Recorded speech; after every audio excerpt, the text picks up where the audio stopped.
Welcome back Sri cooking specials. Today అటుకుల వడలు. కప్పుడు అటుకులను తీసుకొని వాటిని కడిగి పక్కన పెట్టండి. దీంట్లో కొన్ని వాటర్ యాడ్ చేసి 3 to 2 minutes నానబెట్టిన తర్వాత వీటిని మిక్సీ గిన్నెలో తీసుకొని బాగా మెత్తగా అవ్వకుండా చూసుకొని బాగా గ్రైండ్ చేయండి. మరీ మెత్తగా ఉండకూడదు. ఇలా గ్రైండ్ చేసి పక్కన పెట్టుకున్నాక ఉల్లిపాయ, పచ్చిమిర్చి కట్ చేసి పక్కన పెట్టుకోవాలి.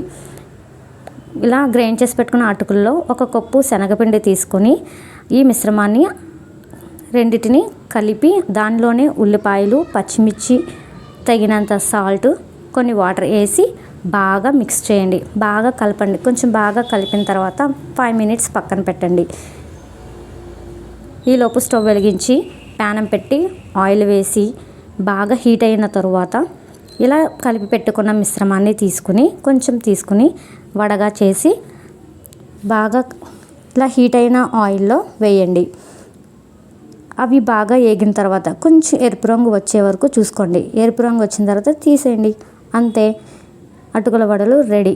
ఇదే మిశ్రమంతో మీరు పకోడీ కూడా వేసి ట్రై చేయొచ్చు.